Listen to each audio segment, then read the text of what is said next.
একদিন রহমাতুল্লিল আলামিন সাহাবীদেরকে নিয়ে বের হলেন। এক জায়গায় নবীজি থেমে গেলেন। সাহাবা আজমাইন রাদিয়াল্লাহু আনহুম নবীজিকে বললেন, ইয়া রাসূলুল্লাহ, আপনি হঠাৎ থেমে গেলেন কেন?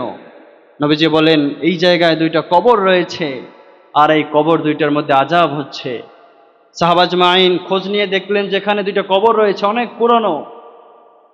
নবীজি বললেন, এই কবর দুইটা আযাব বড় কোনো গুনাহের কারণে হচ্ছে না, ছোট দুইটা গুনার কারণে হচ্ছে। এক হচ্ছে, একজন দুনিয়ায় বসে চগলখড়ি করত, মানুষের ভালো দেখতে পারত না, মানুষের মধ্যে ঝামেলা বাঁধাতো, একে অপরের মধ্যে ঝগড়া বাঁধাতো, চগলখড়ি করত, এই জন্য তার কবরে আযাব হচ্ছে।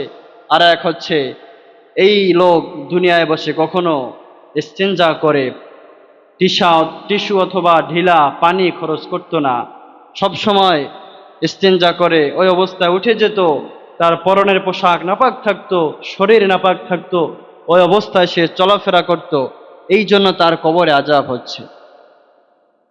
এটা কিন্তু বড় কোনো গুনাহ না। আপনি কিন্তু কবিরা গুনাহ করেন নাই, আল্লাহর সাথে শিরক করেন নাই, আপনি কিন্তু কারো উপরে জুলুম করেন নাই।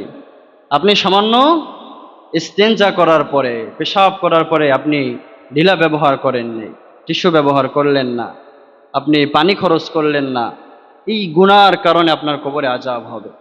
এই জন্য আমরা সব সময় পরিচ্ছন্ন পবিত্র অবস্থায় থাকবো ইনশাআল্লাহ।